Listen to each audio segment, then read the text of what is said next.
ಹಾಕಿ ಬೇಯಿಸ್ತಿದ್ದಂಗೆ ಎಲ್ಲ ತಗೊಂಡು ತಿನ್ಕೊಂಡ್ರು. ಕೊನೆಗೆ ನಾನು ವಿಡಿಯೋ ಮಾಡಿ ಹಾಯ್ ಆಲ್, ಎಲ್ಲ ಹೇಗಿದ್ದೀರಾ? ಐ ಹೋಪ್ ಎಲ್ಲ ಚೆನ್ನಾಗಿದ್ದೀರಾ ಅಂತ. ಇವತ್ತಿನ ವ್ಲಾಗು ಮಧ್ಯಾಹ್ನದಿಂದ ಶುರು ಮಾಡ್ತಾಯಿದ್ದೀನಿ. ಇವಾಗ ಟೈಮ್ ಬಂದು 1 ಗಂಟೆ ಆಗಿರ್ಬೋದು. ಪೂಜೆ ಎಲ್ಲ ಮುಗಿಸಿ ಸ್ನಾನ ಮಾಡಿಕೊಂಡು ಇವಾಗ ಊಟ ಮಾಡಬೇಕು. ಅದಾದಮೇಲೆ ನಿಮ್ಮ ಹತ್ರ ಇನ್ನೊಂದು ರೆಸಿಪಿನ ಶೇರ್ ಮಾಡ್ಕೊಬೇಕು ಅಂತ ಇದ್ದೀನಿ. ಇವತ್ತು ಹಲಸಿನ ಬಡ್ಕಿನ ಕಬಾಬ್ ಮಾಡೋಣ ಅಂದ್ಕೊಂಡಿದ್ದೀನಿ. ನಾನ್ ವೆಜ್ ತಿನ್ನೋಂಥದ್ದೇ ಮೂಡೇನಿರಲಿಲ್ಲ. ಅದಕ್ಕೆ ಇವತ್ತು ಹಾಗೆ ವೆಜ್ಜಲ್ಲಿ ಏನಾದರೂ ಮಾಡೋಣ ಅಂತ. ಹಲಸಿನಕಾಯಿ ತರ್ತಾರಂತೆ, ಅದಕ್ಕೆ ಅದರಲ್ಲೇ ಹಲಸಿನಕಾಯಿ ಕಬಾಬ್ ಮಾಡೋಣ ಅಂತ ಅಂದ್ಕೊಂಡಿದ್ದೀನಿ. ಹೇಗೆ ಮಾಡೋದು ಅಂತ ನಾನು ತೋರಿಸ್ತೀನಿ ಬನ್ನಿ. ಕೈಗೆ ಎಣ್ಣೆ ಸರಿಕೊಂಡು ಚಾಕುಗೂ ಸಹ ಎಣ್ಣೆ ಹಾಕ್ಕೊಂಡು ಈ ಥರ ಕುಯ್ಕೊಬೇಕು. ಹಿಂಗಾದ್ರೆ ಅಂಟು ಬರಲ್ಲ, ಕೈಗೂ ಅಂಟು ಆಗೋದಿಲ್ಲ. ನೋಡಿ, ನಮ್ಮ ಹಸ್ಬೆಂಡ್ ಕಟ್ ಮಾಡ್ತಿದ್ದಾರೆ. ಕೈಗೆಲ್ಲ ಕೊಬ್ಬರಿ ಎಣ್ಣೆ ಅಥವಾ ಕೈ ಎಣ್ಣೆ ಯಾವುದಾದ್ರೂ ಹಾಕ್ಕೊಂಡು ಈ ಥರ ಕಟ್ ಮಾಡ್ಕೊಬೇಕು. ಮೇಲೆ ತಿಳ್ಳೆಲ್ಲ ತೆಗೆದು ನಮಗೆ ಯಾವ ಸೈಜ್ ಬೇಕೋ ಆ ಸೈಜಲ್ಲಿ ಕಟ್ ಮಾಡ್ಕೊಬೇಕು. ಒಂದೇ ಸತಿ ಹಂಗೆ ಕಟ್ ಮಾಡ್ಕೊಬಿಡಿ, ಆಮೇಲೆ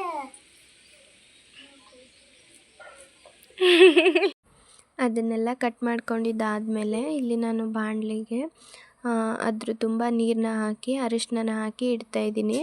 ಹಲಸಿನಕಾಯಿ ಕಲರ್ ಚೇಂಜ್ ಆಗಬಾರ್ದು ಅಂತ.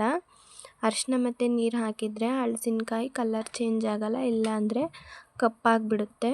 ಅದಕ್ಕೆ ನೀರನ್ನ ಹಾಕಿ ಇವಾಗ ಸ್ವಲ್ಪ ಒಂದು ಚಿಟಿಕೆಯಷ್ಟು ಅರಿಶಿನ ಹಾಕಿ ಎತ್ತಿಡೋಣ. ಹಾಗೆ ನನ್ನ ಚಾನಲ್ನ ಯಾರೆಲ್ಲ ಹೊಸದಾಗಿ ನೋಡ್ತಾ ಇದ್ದೀರಾ ಪ್ಲೀಸ್ ಸಬ್ಸ್ಕ್ರೈಬ್ ಮಾಡ್ಕೊಳ್ಳಿ. ಹಾಗೆ ಪಕ್ಕದಲ್ಲಿ ಕಾಣುವಂಥ ಬೆಲ್ಲೈಕನ್ನು ಸಹ ಕ್ಲಿಕ್ ಮಾಡಿ. ನಾನು ಯಾವುದೇ ವಿಡಿಯೋ ಮಾಡಿದ್ರೂ ನಿಮಗೆ ಫಸ್ಟ್ ನೋಟಿಫಿಕೇಷನ್ ಬರುತ್ತೆ.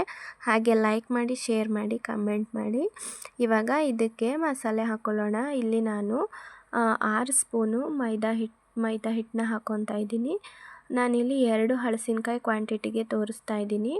ಹಾಗೆ 6 ಸ್ಪೂನು ಕಾರ್ನ್ಫ್ಲೋರ್ ಜೋಳದ ಹಿಟ್ಟನ್ನ ಹಾಕ್ಕೊತಾ ಇದ್ದೀನಿ. ನೀವು ಅಂಗಡಿ ಮಸಾಲ ತಂದು ಮಾಡೋದಕ್ಕಿಂತ ಈ ಥರ ಒಂದ್ಸಲ ಮಸಾಲೆನ ಟ್ರೈ ಮಾಡಿ ನೋಡಿ. ನನಗೆ ಇದಕ್ಕಿಂತ ಮುಂಚೆ ಹಳೆ ವಿಡಿಯೋದಲ್ಲಿ ಚಿಕನ್ ಕಬಾಬಿಗೂ ತೋರಿಸಿದ್ದೆ, ಸೇಮ್ ಮಸಾಲನೇ, ಸೇಮ್ ಅದೇ ಥರನೇ ಮಾಡೋದು. ಅದಕ್ಕೇನು ಹಾಕಿದ್ದೆ ಅದೇ ಸೇಮ್ ಇದಕ್ಕೆ ಹಾಕ್ತಾಯಿದ್ದೀನಿ.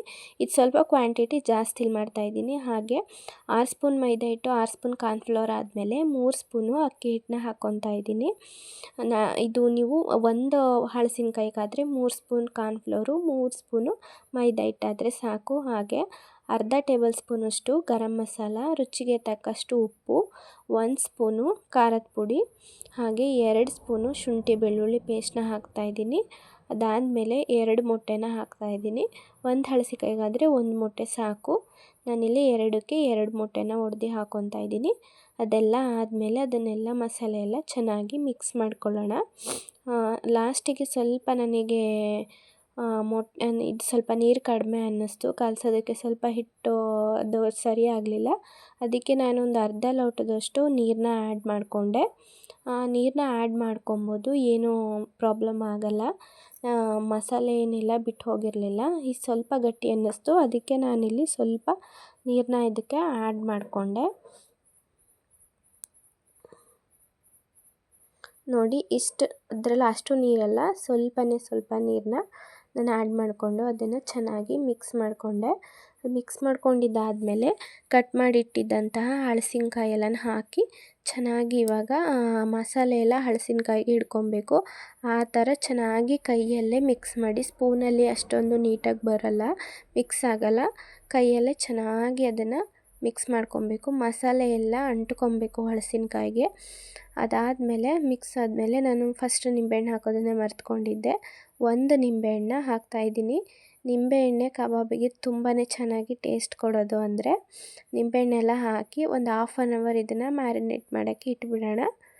1/2 ಅವರ್ ಆದಮೇಲೆ ನಾನಿಲ್ಲಿ ಬಾಣಲಿಗೆ ಎಣ್ಣೆ ಕಾಯೋದಕ್ಕೆ ಅಂತ ಎಣ್ಣೆ ಹಾಕ್ತಾಯಿದ್ದೀನಿ. ಎಣ್ಣೆ ಚೆನ್ನಾಗಿ ಕಾದ್ಮೇಲೆ ನೀವು ಒಂದೊಂದಾಗಿ ಹಲಸಿನಕಾಯಿನ ಎಣ್ಣೆಲಿ ಹಾಕಿ. ಇವಾಗ ಎಣ್ಣೆ ಕಾದಿದೆ. ಅದು ಫಸ್ಟು ಒಂದು ಹಾಕಿದ್ದೆ, ಅದು ವಿಡಿಯೋ ಶೂಟ್ ಆಗಿಲ್ಲ, ನಾನು ಶೂಟ್ ಆಗಿದೆ ಅಂತ ಹಾಕಿದ್ದೆ. ಇದು ನೆಕ್ಸ್ಟ್ ಇನ್ನೊಂದು ಸಲ ಬೇಯಿಸ್ಬೇಕಾದ್ರೆ ಮತ್ತೆ ಶೂಟ್ ಮಾಡ್ಕೊಂಡಿದ್ದೀನಿ. ಹೀಗೆ ಒಂದೊಂದಾಗಿ ಎಣ್ಣೆಗೆ ಹಾಕಿ ಚೆನ್ನಾಗಿ ಒಂದು ಸ್ವಲ್ಪ ಮೀಡಿಯಮ್ ಫ್ಲೇಮಲ್ಲಿ ಇಟ್ಕೊಂಡು ನೀವು ಇದನ್ನು ಕರಿಬೇಕು. ಫುಲ್ ಹೈ ಫ್ಲೇಮಲ್ಲಿ ಇಟ್ಕೊಂಡ್ರೆ ಮೇಲೆಲ್ಲ ಫುಲ್ ಕೆಂಪಾಗಿರುತ್ತೆ, ಒಳಗಡೆ ಹಳಸಿನಕಾಯಿ ಬೆಂದಿರಲ್ಲ. ಮೀಡಿಯಮ್ ಫ್ಲೇಮಲ್ಲಿ ಇಟ್ಕೊಂಡು ಈ ಕಲರ್ ಬರೋ ಹಾಗೆ ಚೆನ್ನಾಗಿ ನೀವು ಕರ್ಕೊಳ್ಳಿ. ತುಂಬ ಅಂದರೆ ತುಂಬಾ ಚೆನ್ನಾಗಿ ಬಂದಿತ್ತು. ನೀವು ಒಂದು ಸಲ ಟ್ರೈ ಮಾಡಿ. ನಾನು ನೆಕ್ಸ್ಟ್ ವಿಡಿಯೋದಲ್ಲಿ ಕಮೆಂಟ್ ಮಾಡಿ ಹೇಗೆ ಬಂದಿತ್ತು ಅಂತ. ಮೇಲೆ ಫುಲ್ ಕ್ರಿಸ್ಪಿಯಾಗಿ ಒಳಗಡೆ ಸಾಫ್ಟಾಗಿ ಚಿಕನ್ಗೆ ಟಕ್ಕರ್ ಹೊಡೆಯೋ ಥರ ಇತ್ತು ಕಬಾಬು. ಎಲ್ಲರಿಗೂ ತುಂಬಾ ಇಷ್ಟ ಆಯಿತು. ಫೈನಲಿ ಇವಾಗ ಎಲ್ಲ ಕೆಲಸ ಮುಗೀತು, ಅಡುಗೆ ಕೆಲಸ ಎಲ್ಲ ಮುಗೀತು. ಅದಾದಮೇಲೆ ಪಾಪನು ಸಹ ಮಲ್ಕೊಂಡ. ಮನೆ ಅಂತೂ ಜಾತ್ರೆ ಮಾಡಾಕ್ಬಿಟ್ಟಿದ್ದಾರೆ ಇಬ್ಬರು ಸೇರಿಕೊಂಡು. ಅವ್ರ ಅಪ್ಪನೂ ಇರಲಿಲ್ಲ ನೋಡ್ಕೊಳ್ಳೋದಕ್ಕೆ ಅಂತ. ನಾನು ಆ ಕಡೆ ಅಡುಗೆ ಮಾಡ್ತಿದ್ದೆ, ಅವ್ರಿಗೆ ಏನಾದರೂ ಮಾಡ್ಕೊಳ್ಳಿ ಅಂತ ಸುಮ್ಮನಾದೆ. ಅದಕ್ಕೆ ಮನೆಯೆಲ್ಲ ಫುಲ್ಲು ಹರಗಿದ್ದಾರೆ. ಅದನ್ನೆಲ್ಲ ಕ್ಲೀನ್ ಮಾಡಿ ಇವಾಗ ಇನ್ನೂ ಅವ್ರು ಬಂದಿಲ್ಲ, ಇನ್ನು ಟ್ಯಾಕ್ಟ್ರಿಗೆ ಹೋಗಿದ್ದಾರೆ. ಬಂದಮೇಲೆ ಊಟ ಮಾಡಿ ಮಲ್ಕೊಬೇಕು. ಅದಾದಮೇಲೆ ನನಗೆ ತುಂಬಾ ಕೆಲಸ ಇದೆ. ಇವು ಮನೆಯೆಲ್ಲ ಹರಗಿಟ್ಟಿದ್ದಾರೆ, ಅದನ್ನೆಲ್ಲ ಕ್ಲೀನ್ ಮಾಡಿ ಮತ್ತು ಬಟ್ಟೆ ಎತ್ತಿಟ್ಟಿದ್ದೀನಿ. ಬಟ್ಟೆ ಹಿಂಬಿಡಿಸಿಡಬೇಕು. ಮತ್ತು ಹಳಸಿನಕಾಯಿ ಕಬಾಬ್ ಮಾತ್ರ ತುಂಬಾ ಟೇಸ್ಟಿಯಾಗಿ ಬಂದಿತ್ತು. ನಾನು ಎಣ್ಣೆಗೆ ಹಾಕಿ ಬೇಯಿಸ್ತಿದ್ದಂಗೆ ಎಲ್ಲ ತಗೊಂಡು ತಿನ್ಕೊಂಡ್ರು. ಕೊನೆಗೆ ನಾನು ವೀಡಿಯೋ ಮಾಡೋದಕ್ಕೆ ಅಂತ ಇದೊಂದು ಬೌಲಲ್ಲಿ ಮಾತ್ರ ಎತ್ತಿಟ್ಟಿದ್ದೆ, ಇನ್ನೆಲ್ಲ ಪೂರ್ತಿ ಖಾಲಿ. ಇದೊಂದು ಬೌಲ್ ಮಾತ್ರ ಇದೆ. ಅಷ್ಟು 2 ಹಳಸಿನಕಾಯಲ್ಲಿ ಇದೊಂದು ಬೌಲ್ ಅಷ್ಟು ಉಳಿದಿದೆ. ನಾನು ಆ ಕಡೆ ಕರೆದು ಎತ್ತಿಟ್ಟಂಗೆ ಎಲ್ಲ ತಗೊಂಡು ಎಲ್ಲ ತಿನ್ಕೊಂಡ್ರು. ತುಂಬಾ ಟೇಸ್ಟಿಯಾಗಿ ಬಂದಿತ್ತು. ನೀವು ಒಂದು ಸಲ ಟ್ರೈ ಮಾಡಿ ಹೇಗೆ ಬಂದಿತ್ತಂತ ಕಮೆಂಟ್ ಮಾಡಿ. ಮತ್ತು ಮುಂದಿನ ವೀಡಿಯೋದಲ್ಲಿ ಸಿಗೋಣ. ಐ ಹೋಪ್ ಈ ವಿಡಿಯೋ ನಿಮ್ಗೆ ಇಷ್ಟ ಆಗಿರುತ್ತೆ ಅಂತ. ಕೊನೆ ತನಕ ಈ ವಿಡಿಯೋ ನೋಡಿದ್ದಕ್ಕೆ ತುಂಬ ಥ್ಯಾಂಕ್ಸ್. ಮತ್ತು ಮುಂದಿನ ವೀಡಿಯೋದಲ್ಲಿ ಸಿಗೋಣ.